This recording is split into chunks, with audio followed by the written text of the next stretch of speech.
Oh, thanks for saving me, Alex. And catching me, which is saving me again. Ha, no worries. I've always got your back, mate. Good, because I'm sick of saving him myself all the time. Oh, come on. Whoa, what's that? I just picked up a distress signal from Japan. It's our friend Beck, co-host of the Podcast radio show. Oh no, do you think the doppelganger's going after her? Whatever's going on, we better head to Japan, now. That means you're going to have to stay here, in my arms, all the way there. As far as I'm concerned, I have the best seat on this ride. So you like my arms, eh? Yes, Daddy. Ugh, what the hell, Michael?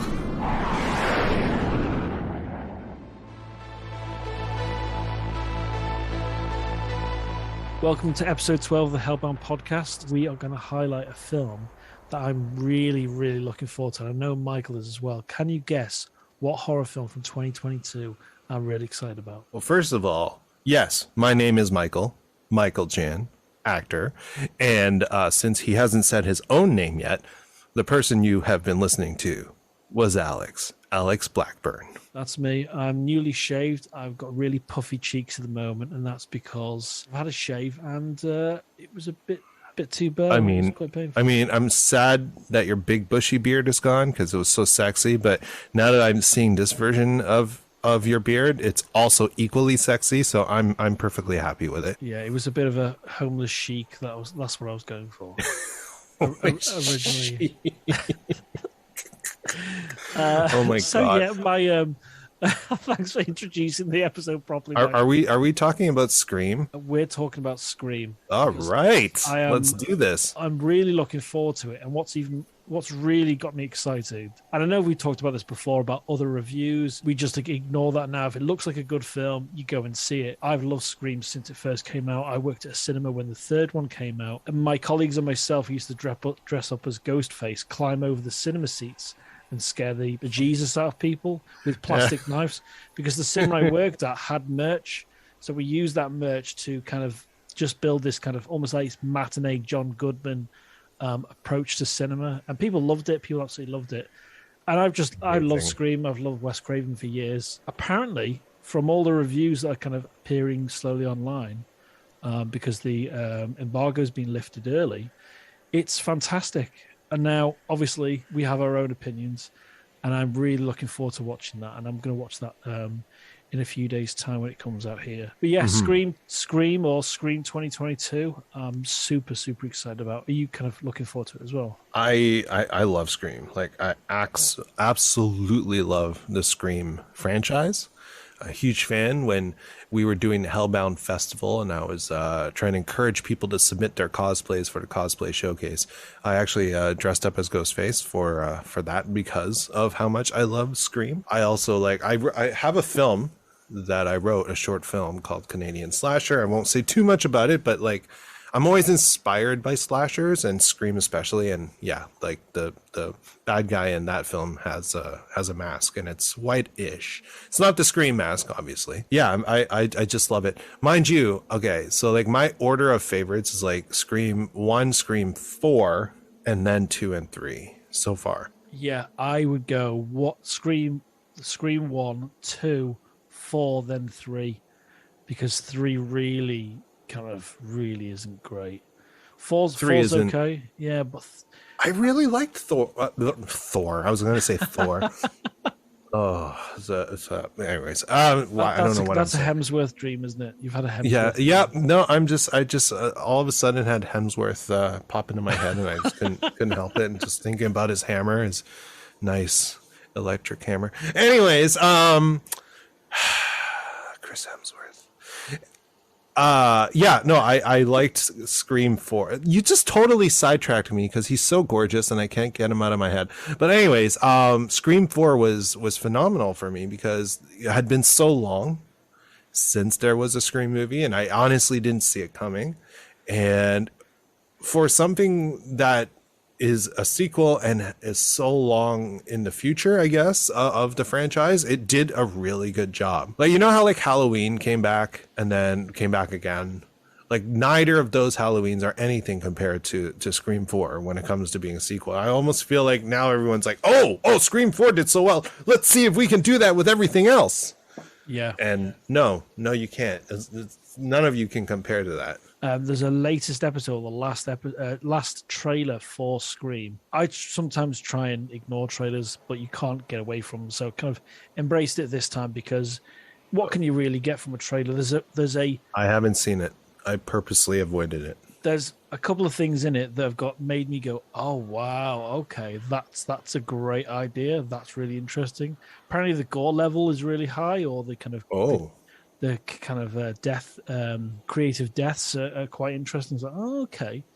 And yeah, from what I've seen and positive reviews coming from sources I relatively trust in terms of horror, I'm really excited by it. And I'll always be honest with you in terms of if I like something or not. I won't try and hide away from it. Because you and I, this is the beauty of your own opinion. We disagree on quite a lot of stuff, and sometimes we kind of come together and we kind of love stuff together. But yeah, however, full disclosure, if I'm actually in something, I can't say bad things about it. So no matter how bad something I'm in is, I will always say good things. Even if you're in a U-Bowl film, I'll have to. I have a problem because especially if I've like big contracts. Did you know okay, I have no complaints about like Honda cars. Like I think they're pretty good. Except that we can't ignore the fact that they're, at least where I live, Hondas are like, if you buy a Honda, your insurance is going to be pretty high because so many Hondas are involved in accidents over here. And that's because people buy Hondas. But I used to make jokes about Honda cars and accidents, but then I ended up in a Honda commercial. I've not made a single Honda joke since, and it's been like 8 years. So is that a professional thing? Was that like kind of cosmic karma, or both? I consider a professional courtesy that if I'm going to be your face, I'm not going to make jokes about you. Yeah. Unless you want me to. Like if they go, hey Michael, go ahead, make fun of us. I'm like, oh, okay, you lifted my own personal ban on this, so now I'm going to wreck you. That's fair. I think that's absolutely fair. And you don't bite off the hand that feeds you. So, but yeah, it's bad juju. In my opinion, like if you worked on something, it's a team effort, and mind you, everything is a team effort. Supposedly, sometimes it doesn't really work very well. I have experience on bad sets. Yeah, in most cases, it's not cool to mock something overly because a lot of people put a lot of hard work into it. Yeah, and for people that have never worked on a TV show or a commercial or a movie, the amount of work that goes into these things, you can just tell by the credits, the sheer number of people's livelihoods. I worked on people would scream at me if I was being a douchebag, and that is a segue back to Scream. Just to kind of sum up, I'm really, really excited for Scream 2022. Or just I'm going to call it Scream now. Have you watched the TV show? I watched the first season. I then waited so long to watch the second season, I forgot what happened in the first season. Yeah, I watched the first season, and then life just happens, and it just dropped. I really enjoyed it, and not everything needs to be an MCU connected universe. So I kind of quite dug where it was going at, and doesn't have the same mask, for instance, and that threw me a little bit in terms of brand. There's no spoilers in this, and I'm not going to tell you anything about the trailer, but there's a little thing in the trailer that I know where that's going to go in terms of not a spoiler for the movie, but like, wow, that's a great production choice.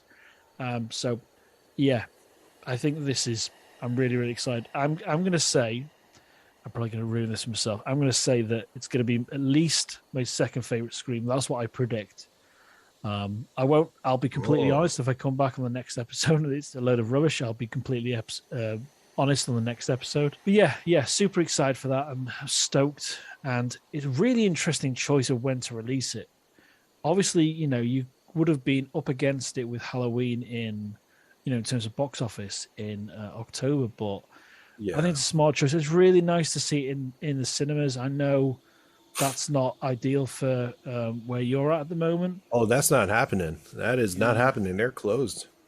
So streaming, if it's available for rent or whatever, that's the only option I have. And quite frankly, with my wife pregnant, And my, you know, our kid, 3 years old, therefore unable to get a vaccine. It's not smart for us, even if the theaters are open, which, by the way, now dates this episode for people listening in the future. They know it's during the pandemic.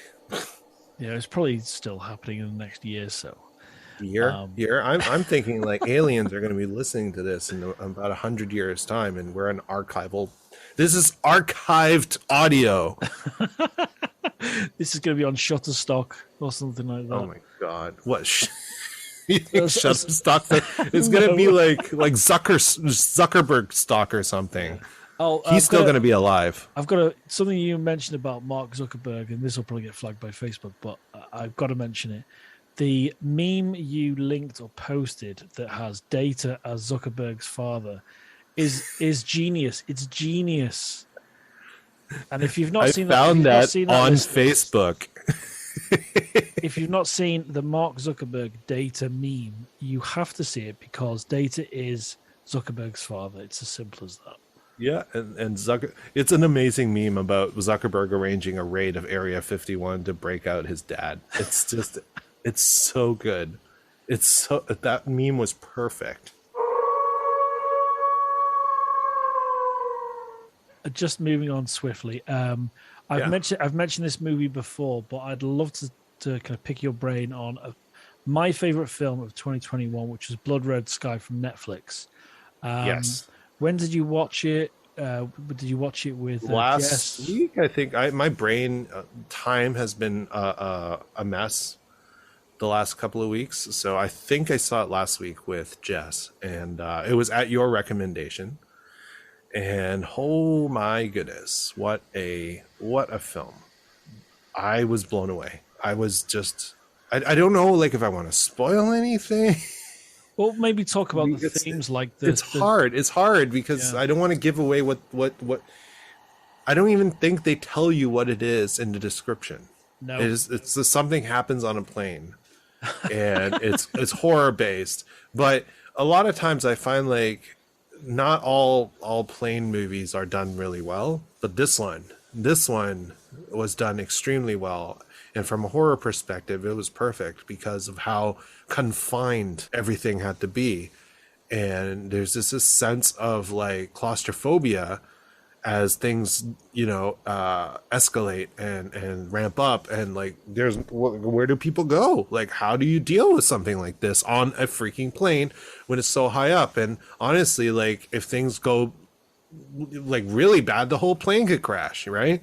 Yeah. Like, where do we go from here with something like this, especially with the type of, I guess, monster that we're dealing with?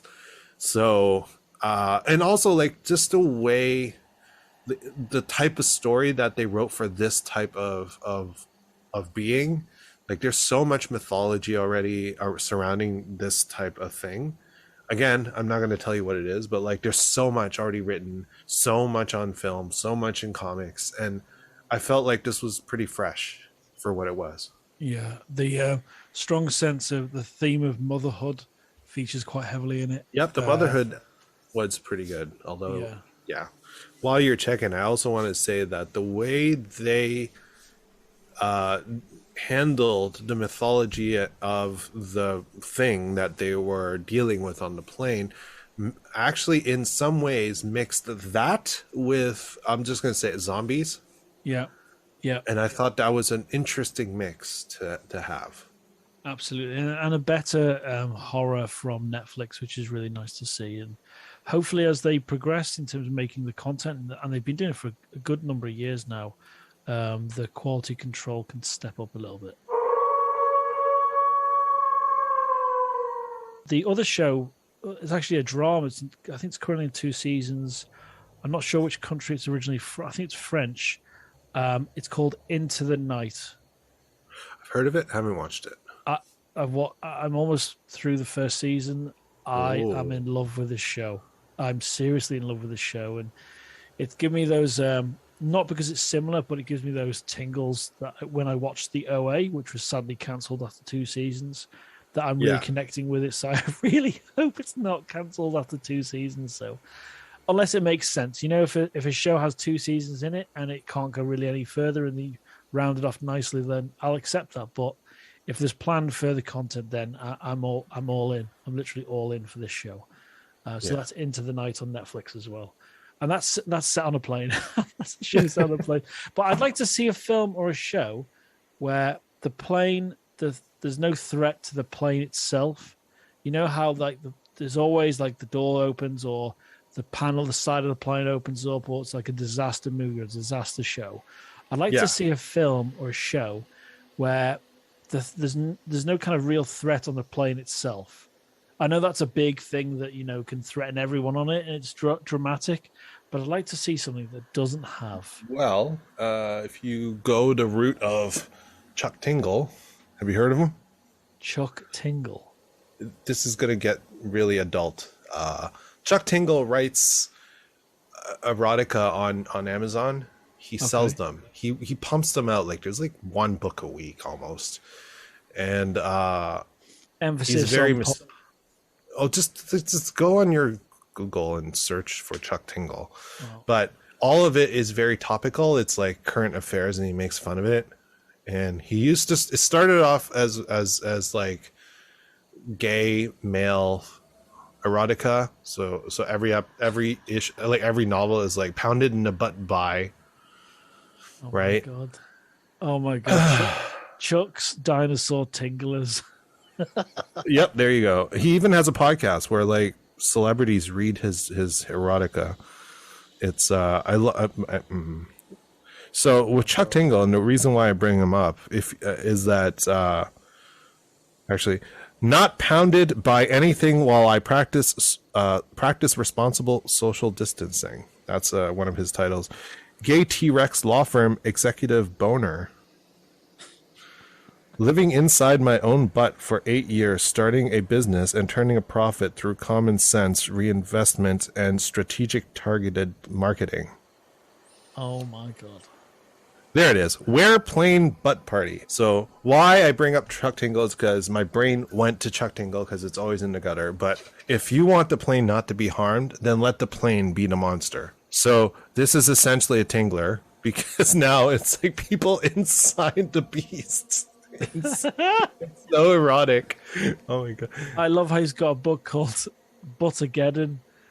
Buttergeddon, the final days of pounding ass. Pounded in the butt by my book, pounded in the butt by my book, pounded in the butt by my own butt.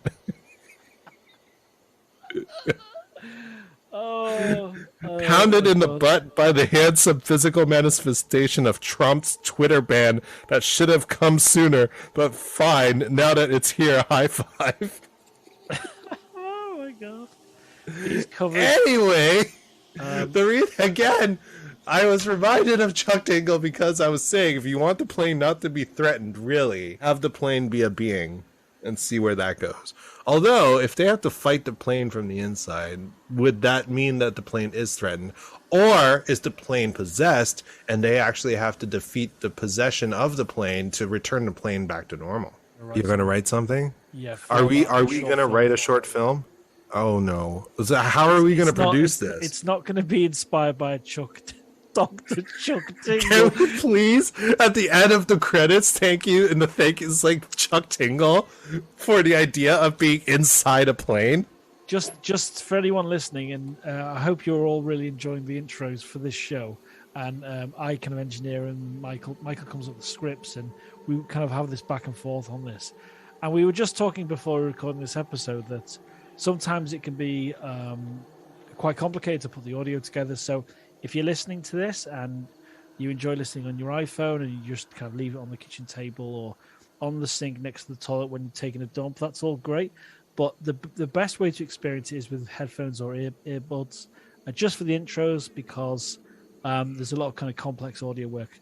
And what I was thinking when you were talking to me earlier before we started, how to simplify some of the episodes rather than kind of lasers going off and crazy layers of audio, and there's things that get missed when you're listening to on the iPhone on the sink whilst you're taking a dump. I was thinking, you could simplify something where you're walking down a beach hand in hand. So for some reason I pictured you and I walking down the beach hand in hand, and just the sound of the sea, and it's just a walking intro. That's all we're doing. Oh my God. So it's turned into kind of a homoerotic fest. So we're supposed to record, although this episode is being dropped after, but we're supposed to record a little mini episode or a special to introduce the idea that we're moving our release date from Saturday to Wednesday. Should we have a 5 years ago? And then it's like a beach sounds and just you and me talking like, oh, Alex, it's so nice to walk on the beach with you, hand in hand. I think, and you're like, Michael, what do you think about starting a podcast together? Oh, I don't know, Alex. It's a lot of commitment. But Michael, I thought you were all about commitment. I thought you were okay with commitment. I didn't say I'm not into. Anyway, sorry. I'm just coming up with stupid stuff right now. I kind of like this idea. Maybe it can be tacked on to the end. You know, like how some singles, when you listen to a single, if you don't quite look at the length of the track on a CD, there's actually say track 15 plays for another 10 minutes, and at the very end there's like a secret message, and only people that listen to the end of the track understand the message. So oh my God, possibly it could go at the end. It could be the end of an episode. Just hear the beach like it's what's that TV show with the seagulls at the end of the credits? What the hell is it? I can't remember. I'm gonna have to find it. But yeah, there's maybe something like that when we're walking down towards the pier or something. I have to read this out loud because I just bumped into a Chuck Tingle. Slammed in the butt by the handsome sentient manifestation of election day. Oh my God. There's a Dr. Chuck Tingle's adult coloring book and activity book for true buckaroos. Is there an airplane that we can color in that thing? Because oh my God, it's an airplane of a six. I think one of the first Tinglers I ever experienced what involved a dude falling in love with an airplane.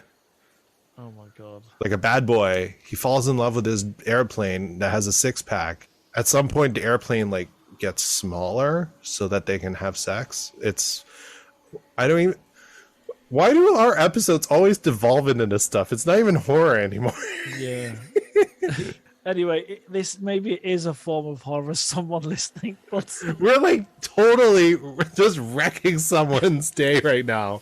Hopefully they haven't turned it off. If you're kind of drying your hair or on the way to work or something like that, because we want to know where you listen. That'll be really good fun if you're sitting on the toilet. Oh my God! Or wherever. Hopefully you're not on public transit listening without headphones. Yeah, and for anyone listening that you don't like this person, what they're listening to, we love this kind of thing, and Dr. Chuck Tingle's going to feature again, I'm sure. I think that's a really nice place to end the episode, Michael, before we go off the... I was just going to ask one thing. Do you think Jeffrey Reddick would ever do a Final Destination in conjunction with Chuck Tingle? So they're supposed to die inside the plane, but they don't. They escape. Now the plane's coming after them one by one. It's the soul of the plane that's chasing them. That's interesting. Yeah, because they're supposed to have died. Ah, full circle, Michael. Full circle. I'm terrible. I am so terrible. All right, guys. I'm sorry. Have a good evening or have a good morning. You too. And listeners, thank you so much for putting up with our Chuck Tingle butt slamming talk. If you enjoy... we promise this is about horror. We promise. We promise. Please consider subscribing or following us on your podcast platform, wherever you're listening. That would mean very much to us. Also, if there is the option to give us a review or rating, please leave us a good review. Give us 5 stars, 10 out of 10, 5 out of 5. I don't know, 5 meow meow beans out of 5 meow meow beans. Whatever it is, please help us out. We would love to grow our listenership, provide more horror, and not Chuck Tingle, but more horror entertainment for you all. And finally, if you have horror, cosplay, or makeup, or anything really you want to be showcased on our social media, our Instagram is at the Hellbound Podcast. Send us a private message with your cosplay or makeup, or I don't know, like if you have a music video or something, like just something horror related, we would love to feature you on our social media. Thank you. Bye-bye, everybody. Bye-bye. Harness to darkness.